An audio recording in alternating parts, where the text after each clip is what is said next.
Sabe, abuso infantil, abuso sexual. Infantil, qualquer tipo de abuso infantil, mas abuso sexual infantil. Bem, eu acho que uma das razões pelas quais é, pelo menos do meu ponto de vista, tão prejudicial é porque é muito complexo. Por 60 anos, ela fez o mundo se sentir seguro e ninguém fez o mesmo por ela.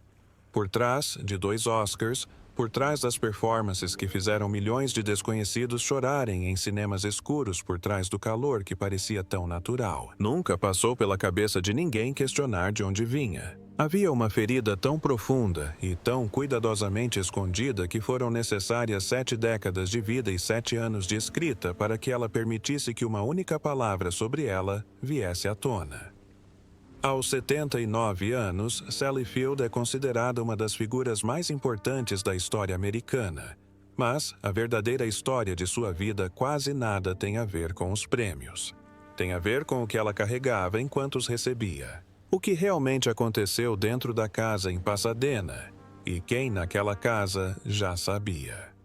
Por que uma mulher no auge da carreira se colocou diante de toda a indústria e disse em voz alta: a única coisa que nenhuma lenda deveria precisar dizer.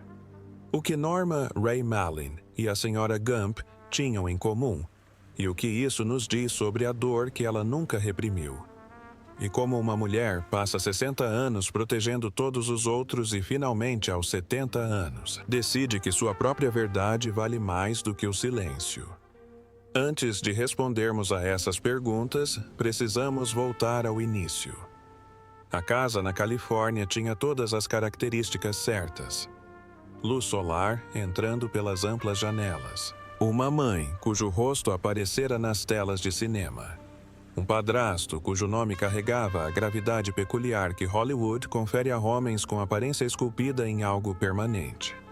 De fora, olhando para dentro, a vida da jovem Sally Field tinha a textura de um presente. Era o tipo de história de origem que jornalistas um dia usariam para explicar como uma garota de Pasadena se tornou uma das atrizes mais célebres da história americana. Mas, por dentro, a realidade era completamente diferente. Margaret Field, mãe de Sally, era uma mulher de beleza genuína e circunstâncias frágeis. Ela havia trabalhado como atriz, portando-se com a graça peculiar que a indústria tanto recompensava quanto consumia. O fim a fez criar a filha na atmosfera instável e incerta de um lar onde a segurança era sempre condicional. Quando Margaret se casou com Jock Mahoney, para aqueles que observavam de uma distância confortável, pareceu uma resolução. Uma força estabilizadora. Um homem forte que chega para ancorar uma família que precisava de ancoragem. Jock Mahoney tinha 1,93 m de pura autoridade física. Um ex-fuzileiro naval. Um dublê renomado. Um homem que mais tarde interpretaria Tarzan nas telas. O protetor arquetípico. A figura da força heróica. A personificação de tudo aquilo que uma criança aprende a acreditar que um guardião deve ser. Uma década inteira de sua infância consumida pelas ações do homem escolhido por sua mãe. Atrás das portas fechadas de uma casa que de todos os ângulos externos parecia um refúgio seguro. Décadas depois, ela escreveria sobre isso com uma precisão quase insuportável de ler, sem sensacionalismo, sem suavização. Mas retratado com a honestidade lúcida de uma mulher que passou anos aprendendo a olhar diretamente para algo que passou ainda mais anos tentando não ver. Quando criança, ela não tinha palavras para expressar isso. A maioria das crianças não tem. O que elas têm, em vez disso, é o testemunho silencioso do corpo, a maneira como o sistema nervoso aprende a se fortalecer. A maneira como a confiança se transforma em algo irreconhecível. A maneira como uma menina começa a entender sem que ninguém jamais diga isso claramente. Que a segurança dela não está garantida. Que as pessoas que deveriam protegê-la podem ser a própria fonte do perigo. Que o amor e o mal podem ocupar o mesmo espaço, ter a mesma aparência, falar a mesma voz. E esse conhecimento absorvido antes que a criança tenha a estrutura necessária para processá-lo, não permanece na infância. Ele viaja. ele se transforma. Isso se manifesta décadas depois na forma como uma mulher se relaciona com seu próprio valor. Nos padrões que ela se vê repetindo em relacionamentos que não consegue explicar completamente. Na ânsia por aprovação que nenhuma quantidade de aplausos jamais satisfaz plenamente. E existe uma crueldade específica subjacente ao próprio abuso. Uma crueldade que Sally só conseguiria articular completamente quando já tinha mais de 70 anos. Até que sua mãe se foi. E o silêncio que havia protegido a todos por tanto tempo finalmente se tornara insuportável. Sua mãe sabia. Não daquela maneira distante e inegável que permite às pessoas dizerem a si mesmas que simplesmente não perceberam os sinais. Margaret Field, no capítulo final de sua vida, contou a verdade à sua filha. Ela sabia. Ela tinha visto. E ela havia feito a escolha devastadora e irreversível que tantas mulheres em sua posição fizeram naquela época, naquela indústria, em um mundo que lhes oferecia muito pouco poder e ainda menos proteção. Ela havia permanecido. Ela havia se calado. Ela havia escolhido em qualquer cálculo de medo, dependência e amor que estivesse usando proteger a estrutura da família, em vez da segurança do filho. Não há frases fáceis para descrever essa revelação. Não existem definições claras para o que significa aprender como adulto que a única pessoa que deveria ter sido sua defensora absoluta estava ciente de sua destruição e mesmo assim permaneceu no quarto. Isso não apaga o amor. Não elimina as dificuldades. Um laço profundo que Sally carregou por sua mãe durante toda a vida. Um vínculo tão profundo que se tornou o núcleo emocional de suas memórias. Mas isso acrescenta um peso à história que não pode ser minimizado. Um peso que Sally carregou sozinha dentro das apresentações, dentro dos casamentos, dentro de cada momento de afeto público que o mundo recebia simplesmente como o dom natural de uma mulher naturalmente afetuosa. Não foi natural, foi escolhido. Todos os dias era escolhido. Porque foi isso que Sally Field fez com as ruínas de sua infância. Ela construiu uma identidade mesmo que não perfeita. Não sem custos. Não de uma forma que um terapeuta descreveria como simples, linear ou resolvida. Mas ela construiu isso. Com a ferocidade peculiar de alguém que ouviu das circunstâncias, não de palavras, que não merece ocupar espaço. E que decide lá no fundo ocupá-lo mesmo assim. Ela descobriu a atuação na adolescência. E a atuação lhe proporcionou algo que a casa nunca lhe oferecera, um recipiente para emoções que de outra forma seriam indizíveis. Um palco onde o caos interior podia ser moldado em algo que outras pessoas pudessem reconhecer e acolher. Quando ela se apresentava, a sensação não era exatamente de fuga. Era mais como uma tradução. Ela estava encontrando uma linguagem para experiências que não tinham outra forma disponível. Ela estudou. Ela trabalhou. Ela se dedicou à arte com uma intensidade que seus instrutores notaram e que às vezes seus colegas acharam perturbadora. Essa não era uma mulher que deslizava rumo ao estrelato por meio de charme e circunstâncias favoráveis. Essa era uma mulher construindo uma estrutura capaz de suportar seu peso, porque ela aprendera muito cedo que nada mais seria suficiente. Seu primeiro papel significativo na televisão veio em 1965 com Gidget. Uma comédia alegre e ensolarada sobre uma adolescente surfista. Tão distante do mundo interior da experiência real de Sally quanto se possa imaginar. Ela interpretou o papel com um brilho genuíno.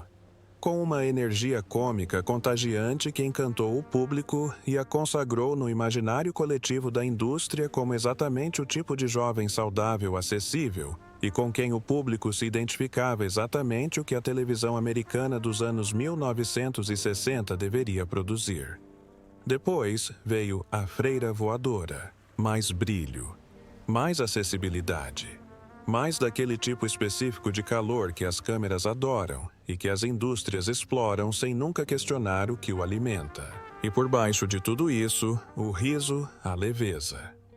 E a garota da porta ao lado, que todos sentiam conhecer, era uma jovem que nunca havia sido protegida por ninguém, aprendendo a se proteger através da única ferramenta que dominava completamente. adaptando-se a quem o ambiente exigisse que ela fosse.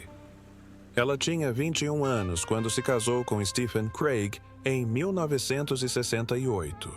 Jovem como as pessoas eram jovens naquela época. Não apenas em anos, mas também na particularidade e falta de reflexão de alguém que nunca teve o privilégio de compreender as próprias feridas antes de se aventurar na estrutura de uma vida a dois. 2 filhos nasceram Peter e Eli. O casamento carregava consigo todas as pressões típicas dos primeiros casamentos, amplificada pelas distorções de uma indústria que trata a vida pessoal como matéria-prima e oferece às mulheres jovens em particular muito pouco espaço para se desenvolverem como são, antes de exigir que apresentem uma versão acabada de si mesmas. O casamento terminou em 1973. Ela se casaria novamente com Alan Greisman em 1984. Desse relacionamento nasceu seu terceiro filho, Samuel. E antes disso teve um casamento de uma década que terminou em 1994. Entre esses 2 casamentos e em torno deles existiu o relacionamento que os tabloides trataram como entretenimento, e sobre o qual a própria Sally falou com uma complexidade que os tabloides jamais conseguiram abarcar. Burt Reynolds. Durante 4 anos do final da década de 1970 ao início da década de 1980, eles estiveram entre os casais mais fotografados da América. Em frente às câmeras tinham uma química genuína, daquelas que parecem naturais porque são construídas sobre algo real. Fora das telas, a realidade era significativamente mais turbulenta. Reynolds, apesar de todo o seu magnetismo e de todo o sentimento genuíno que existia entre eles, carregava consigo suas próprias feridas consideráveis. O tipo de ferida que, quando 2 pessoas estão profundamente magoadas, não gera cura, mas sim um conflito. Ela disse com a linguagem cuidadosa e ponderada de alguém que passou anos refletindo sobre o que é justo dizer publicamente sobre outro ser humano que o amava.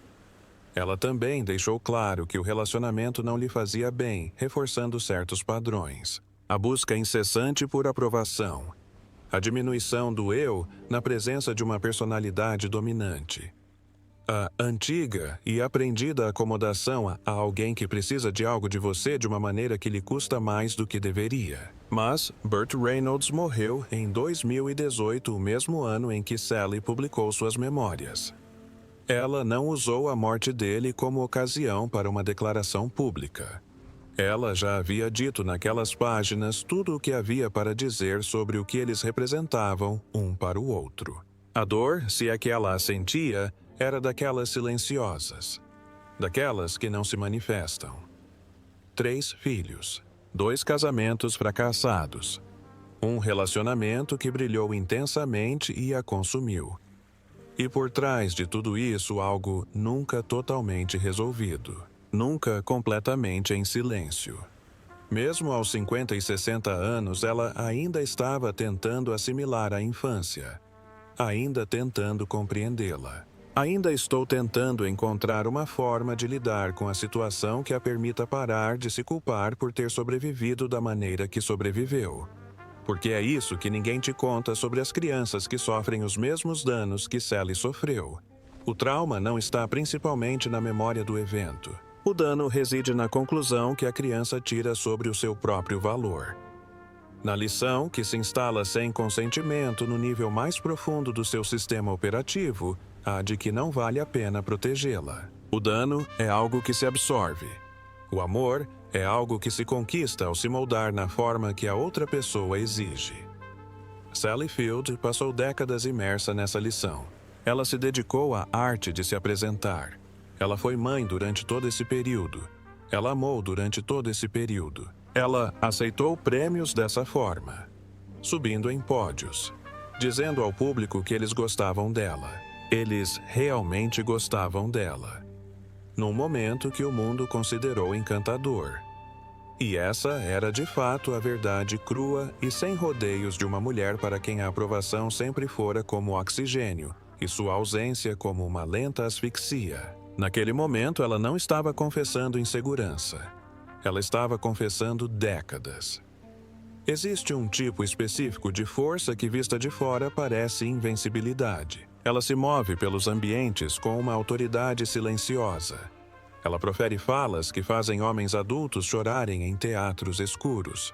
Ela aceita prêmios com elegância, desvia críticas com humor e marca presença década após década em projetos que artistas menos talentosos teriam evitado. Porque a artista em questão nunca aprendeu a parar de provar seu valor. Nunca acreditou plenamente que já havia provado o suficiente. Isso não é invencibilidade. Essa é uma mulher correndo. E Sally Field correu por muito tempo. Os anos 70 chegaram e a encontraram numa encruzilhada que a indústria havia criado com particular crueldade para as mulheres que se recusavam a permanecer decorativas. Gidget estava atrás dela. A noviça voadora estava atrás dela. A alegria descomplicada e o brilho que a tornara famosa começavam a aparecer para as pessoas que controlavam as oportunidades como tudo o que ela podia oferecer. Ela estava sendo tratada com seriedade antes mesmo de ter a chance de demonstrá-la. Rotulada com a violência gratuita que a indústria do entretenimento reserva para mulheres cujo valor foi definido cedo demais e de forma muito restrita. Ela lutou contra isso, não de forma ruidosa. Não com o tipo de rebeldia pública que gera manchetes e consequências. Ela lutou contra isso da mesma forma que sempre lutou contra as coisas mais difíceis. De dentro para fora, silenciosamente, com uma dedicação quase assustadora ao próprio trabalho. Ela se matriculou no estúdio de atores. Estudou com Lee Strasberg. Ela se submeteu ao treinamento mais rigoroso disponível no teatro e cinema americanos.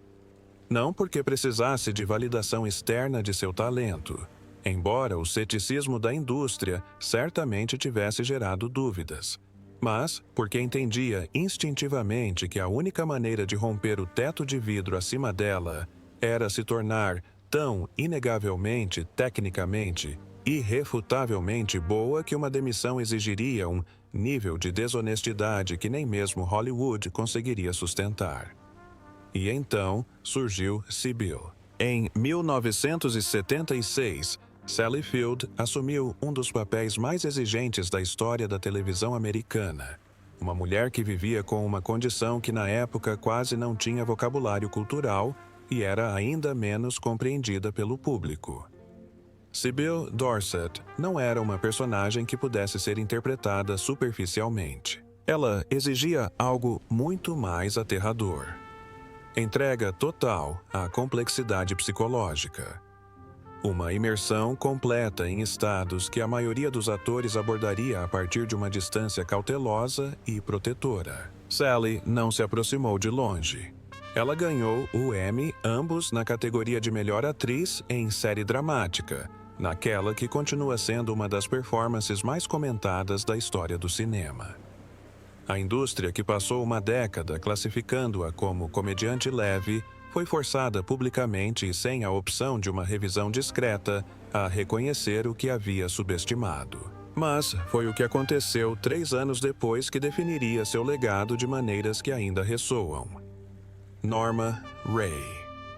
O ano era 1979. O diretor foi Martin Ritt. A personagem era uma operária de uma fábrica de algodão em uma pequena cidade do sul dos Estados Unidos. Uma mulher com pouca instrução formal, mas com coragem moral ilimitada que se opõe às condições que os poderosos decidiram que os desamparados deveriam simplesmente aceitar. Uma mulher que ergue uma placa escrita à mão acima da cabeça no meio do chão de uma fábrica, e ao fazê-lo, paralisa o tempo. Assistir a Sally Field em Norma Ray é presenciar algo que transcende a atuação e se torna no verdadeiro sentido da palavra testemunho. Ela não está interpretando uma mulher da classe trabalhadora. Ela não está ilustrando uma pessoa. Ela está ocupando todo o interior de um ser humano cuja dignidade foi subestimada por todos ao seu redor. E ela faz isso com a presença completa e desarmada de alguém que sabe por dentro exatamente o que é se sentir subestimado, ser ignorada, ter um valor atribuído por pessoas que nunca pararam tempo suficiente para realmente te enxergar. Ela ganhou o Oscar. Sutter, em 1980, subiu naquele pódio e recebeu o prêmio com uma serenidade que desmentia todo o esforço que havia feito. Ela agradeceu às pessoas a quem devia agradecer. Foi gentil, afetuosa e tão generosa naquele momento quanto sempre fora em todos os momentos em que as câmeras estavam presentes. E ela voltou para casa para a paisagem privada de uma vida que o prêmio não simplificou e os aplausos não curaram. Porque essa é a parte que a indústria nunca narra. A parte depois do pódio. A parte em que a mulher a quem seus pares dizem ser a melhor do mundo no que faz, retorna a um apartamento, uma casa ou uma vida, onde a ferida que a impulsionou a esse nível de excelência permanece exatamente onde a deixou. Indiferente ao troféu. Despreocupada com as críticas. Ainda estão lá. Continuam fazendo a mesma pergunta de sempre: você vale a pena. Não a performance. Não a personagem. Você. 5 anos depois, em 1984, ela respondeu a essa pergunta de um palco diferente. Lugares no coração. Uma viúva da época da Grande Depressão em Waxahachie, Texas. Uma mulher chamada Edna Spalding, que se vê sem aviso prévio e despreparada, obrigada a manter unida uma fazenda, uma família e uma vida que um único ato de violência aleatória destruiu completamente. Uma mulher que não tem motivos para acreditar que pode fazer o que lhe é exigido, e não tem escolha a não ser fazê-lo mesmo assim.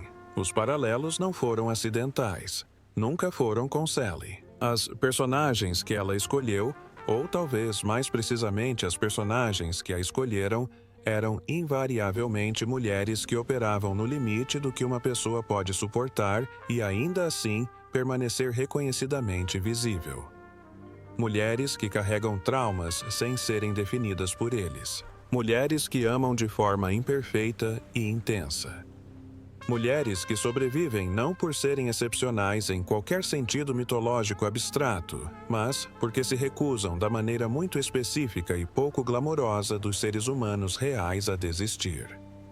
Ela ganhou seu segundo Oscar, e desta vez no pódio algo diferente aconteceu. Você gosta de mim. Você gosta muito de mim. O mundo riu afetuosamente. O vídeo circulou por décadas, ora reverenciado com ternura, ora com desprezo, como o emblema de uma sinceridade cativante. Uma atriz tão descaradamente ávida por aprovação que disse o que deveria ficar em silêncio em voz alta diante de toda a indústria. O que as risadas não captaram foi a profundidade do que ela realmente estava dizendo. Essa não era uma mulher que momentaneamente havia perdido a compostura. O fato de essa mulher precisar ser querida, ser vista, ser valorizada, ouvir explicitamente que sua presença era desejada, não era uma peculiaridade encantadora, mas uma angústia de longa data com origens muito específicas. A garotinha cuja segurança dependia de saber ler o clima emocional de ambientes perigosos. A adolescente que aprendera que o afeto era uma moeda que podia usar para comprar algo parecido com segurança. A jovem atriz que passara uma década ouvindo na linguagem polida da rejeição profissional que não era suficiente. Naquele momento, ela não estava demonstrando gratidão. Ela estava se libertando de 60 anos de carreira oposta. A trajetória que se seguiu a esses 2 Oscars continuou em um nível que a maioria dos atores descreveria como o ápice, e que Sally caracteristicamente encarou simplesmente como a próxima etapa do trabalho. Flores de Aço chegou em 1989 e lhe deu o papel de Melanie Eatonton. O papel que uma geração específica nomeará, sem hesitar, como aquele que a transformou. A cena no cemitério. A dor que irrompe não da forma suave e fotogênica do luto cinematográfico, mas da forma crua, quase violenta da perda real. O tipo de pessoa que não tem interesse em ser observada com elegância e não pode ser contida dentro dos limites do que é socialmente aceitável. Não era atuação. Era escavação. E 5 anos depois, Forrest Gump teve um papel que não exigia quase nada do talento de Norma Rae ou Sybil, e que de alguma forma alcançou um público ainda maior. Porque o que Sally trouxe para a Sra. Gump não foi técnica. Foi algo mais tranquilo e, de certa forma, mais difícil. Puro amor materno sem complicações. A convicção absoluta e incondicional, sem exigência de desempenho, de que uma criança é merecedora de tudo. De proteção, de incentivo, da dedicação total e intensa da pessoa responsável por elas. Ela tocou a música de um lugar que não tinha distância. A vida é como uma caixa de chocolates. A frase tornou-se um marco cultural. O que ela carregava em sua interpretação era algo que os roteiristas não poderiam ter previsto completamente. O peso de uma mulher que entendia por dentro o que significava ter esse tipo de amor negado. Quem conhecia as dimensões exatas da sua ausência. Quem poderia representá-la na tela com tamanha plenitude, pois passou a vida inteira compreendendo o que significava precisar dela e não a receber. Ao longo dessas décadas de triunfo profissional, a arquitetura privada da sua vida foi posta à prova de maneiras que a câmera jamais captou por completo. O fim do seu segundo casamento em 1994 deixou-a aos 47 anos como mãe solteira de 3 filhos, Peter, Eli e Samuel. Lidando com o esgotamento peculiar de uma mulher que se entrega completamente em público e que de alguma forma precisa encontrar mais para dar quando as câmeras se desligam. Os meninos eram o seu centro, sua constância, o lugar onde ela não estava realizando nada, nem construindo nada, não estou provando nada, apenas apresentando de forma imperfeita e intensa o que realmente importava. Se ela falou sobre a maternidade com a gratidão singular de quem compreende num nível que não pode ser totalmente articulado o quanto essa experiência lhe proporcionou. Não apenas amor, embora abundante, mas também provas. Provas de que ela era capaz de criar algo seguro, de que o ciclo não precisava continuar, que o que quer que lhe tivessem feito numa casa na Califórnia décadas antes não definia o tipo de amor que ela era capaz de oferecer. Os seus filhos eram a prova de que ela não se tinha tornado o dano. E depois, em 2005, o corpo deu o seu próprio veredito. Ela tinha 58 anos quando foi diagnosticada com osteoporose. Uma condição que para a maioria das figuras públicas seria divulgada em um comunicado à imprensa e depois controlada discretamente em privado. Sally Field fez algo diferente. Ela se tornou, à sua maneira característica, uma defensora da causa. Falou publicamente sobre o diagnóstico e usou sua influência para abordar a saúde óssea, para encorajar as mulheres a levarem a sério sua vulnerabilidade física, para recusar a instrução cultural de que mulheres mais velhas devem minimizar suas realidades médicas para continuarem sendo aceitáveis. Era coerente com tudo o que ela sempre fora. Alguém que transforma dificuldades pessoais em utilidade pública. Que pega o que lhe aconteceu e encontra uma maneira de fazer com que isso importe para outra pessoa. Mas, por trás do ativismo, havia uma mulher confrontando de uma forma nova e visceral a fragilidade do corpo em que passara décadas. O corpo que carregou tudo isso, a infância, os casamentos, as apresentações, o luto, o amor, a obra. O corpo que nunca fora totalmente tratado como algo que merecesse proteção. Ela o protegia agora, com cuidado, metodicamente, com a mesma atenção intensa que sempre dedicara às coisas que mais importavam.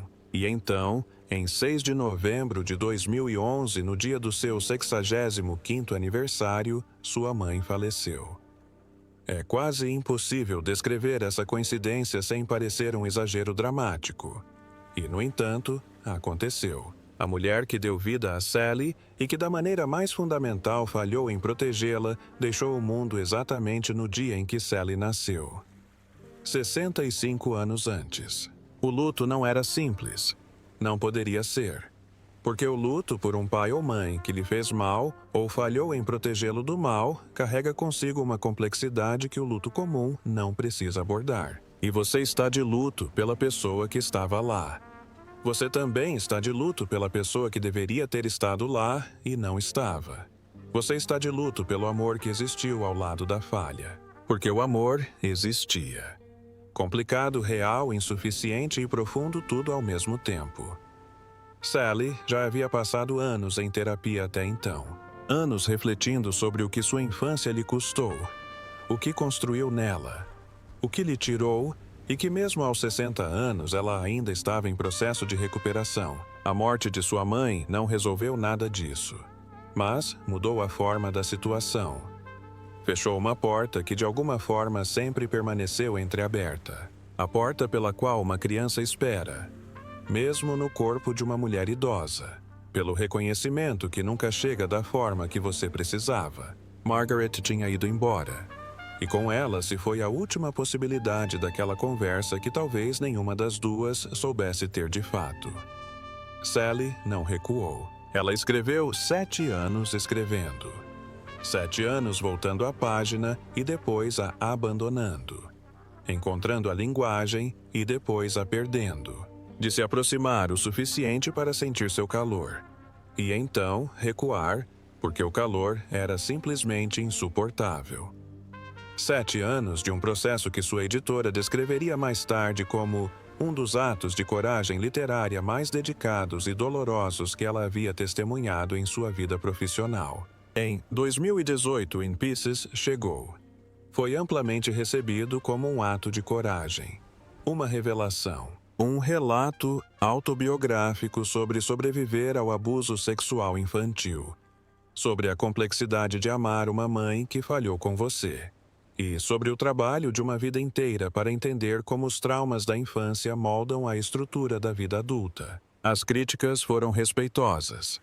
As entrevistas foram conduzidas com cuidado. O que talvez tenha passado despercebido em meio ao alvoroço da recepção foi a natureza singular da coragem envolvida. Sally Field tinha 71 anos quando aquele livro foi publicado. Ela passou mais de 6 décadas carregando uma verdade que o mundo desconhecia. Ela construiu uma carreira inteira. Uma carreira lendária com 2 Oscars que definiu a indústria. Enquanto guardava essa história dentro de si, uma parte de si que as câmeras nunca alcançaram. E então, entre o final dos 60 e o início dos 70 anos, ela se sentou e a escreveu. Não para demonstrar coragem, não para ganhar notoriedade, mas porque o silêncio, no fim das contas, custou mais caro do que a revelação. Porque ela não aguentava mais proteger os outros.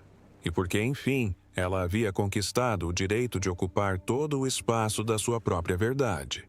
O mundo recebeu o livro. Mas o custo de escrevê-lo, os 7 anos de escavação, a reabertura de feridas que haviam sido tratadas, mas nunca completamente cicatrizadas, a dor específica de expressar em palavras o que lhe fora feito por alguém escolhido e em quem sua mãe confiara.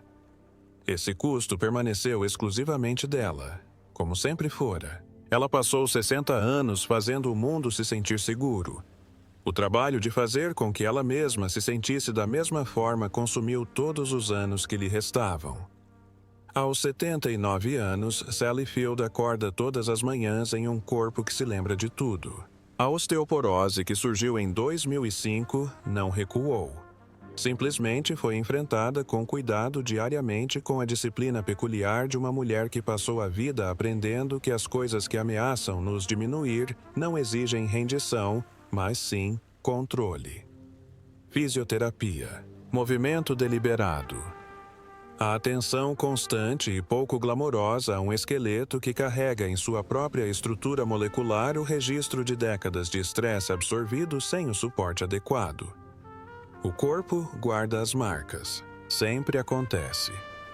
E, no entanto, a mulher dentro daquele corpo chegou, segundo a maioria dos relatos, pelas evidências de suas entrevistas, suas escolhas ou sua presença pública nestes últimos anos a algo que sua versão anterior não teria reconhecido plenamente.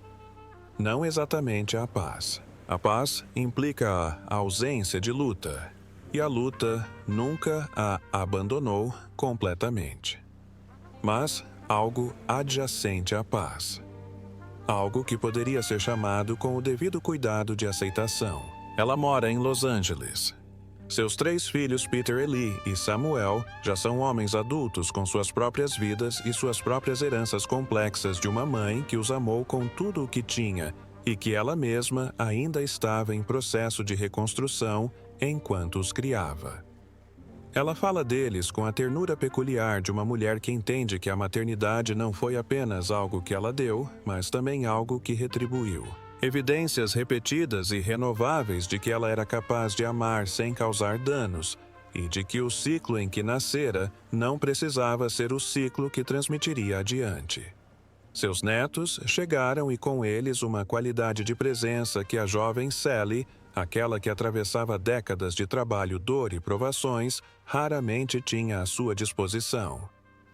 A capacidade de simplesmente estar em uma sala com alguém pequeno, novo e descomplicado em sua necessidade de afeto, e oferecer esse afeto sem o peso de tudo o que um dia lhe custou dar. Em entrevistas recentes, ela falou sobre o envelhecimento com uma franqueza que a indústria ainda considera um tanto surpreendente em mulheres, embora não devesse. Ela não representa a juventude. Ela não busca aquele tipo específico de visibilidade desafiadora que algumas figuras públicas usam como armadura contra a consciência da passagem do tempo. Ela tem 79 anos. Os anos são visíveis. As milhas são visíveis. E parece que ela chegou à conclusão de que visibilidade não é o mesmo que vulnerabilidade. Que permitir-se ser vista com precisão é, na verdade, a forma final da coragem que ela vem praticando por toda a vida.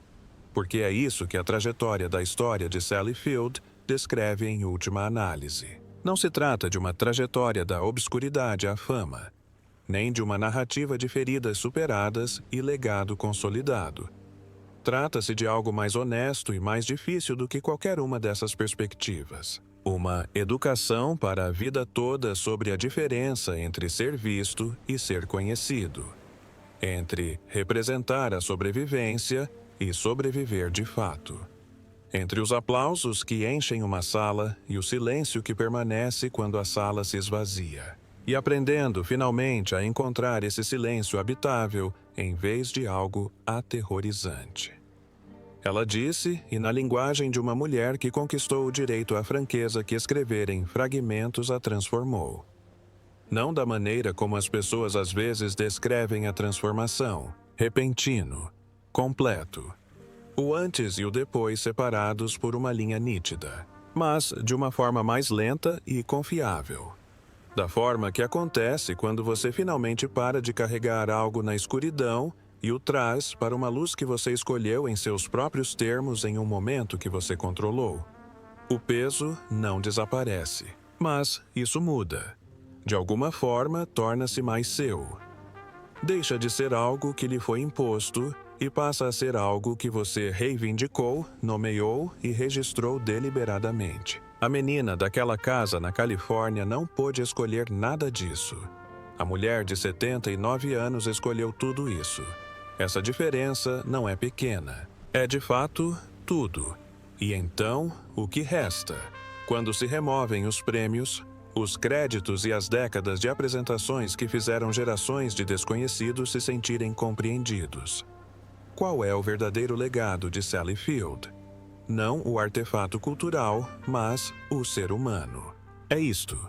Uma mulher que sofreu danos numa idade em que não tinha ferramentas para os rejeitar e que passou toda a sua vida a decidir repetidamente de maneiras grandes e invisíveis, e tudo o que há entre elas que o dano não seria a sua última palavra. Que construiu uma carreira a partir da matéria-prima do seu próprio interior. Que amava seus filhos com a intenção feroz e deliberada de alguém que sabia exatamente o que a ausência desse amor produzia. Que se sentou aos 70 e poucos anos e escreveu a verdade. Não para receber aplausos, não para alimentar a publicidade. E não para oferecer uma resolução definitiva como, às vezes, se presume que as memórias oferecem. Mas porque o silêncio, no fim das contas, custou mais do que ela estava disposta a continuar pagando. Ela passou 60 anos fazendo o mundo se sentir seguro. E então, finalmente voltou essa mesma atenção cuidadosa, feroz e inabalável para si mesma. Isso não é pouca coisa. Numa cultura que exige que as mulheres, especialmente as que sofreram traumas, absorvam tudo em silêncio, se comportem com elegância e jamais exijam mais espaço do que o que lhes foi concedido. Optar por contar toda a verdade sobre a própria vida é um ato de profunda e duradoura coragem. Não exige um púlpito. Não exige uma plateia. Basta ter a disposição de acreditar depois de tudo que é a sua história. A verdadeira, não a versão escolhida, a dedo, vale a pena ser contada. Sally Field acreditava nisso. Aos 79 anos, ela ainda acredita. E agora, antes que o último capítulo desta história se encerre, a palavra é sua.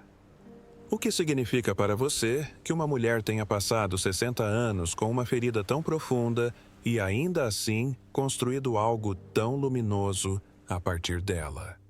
Deixe sua resposta abaixo. Porque essas histórias só têm o seu verdadeiro significado quando viajam, quando encontram a pessoa que precisava ouvi-las exatamente no momento em que foram contadas. Se a jornada de Sally Field tocou você de alguma forma hoje, compartilhe com alguém que esteja carregando um fardo pesado. Inscreva-se para que a próxima história chegue até você quando mais precisar. Porque por trás de toda lenda, existe um ser humano que simplesmente se recusou a desistir. E essa, dentre todas as coisas que valem a pena lembrar, é a que perdura.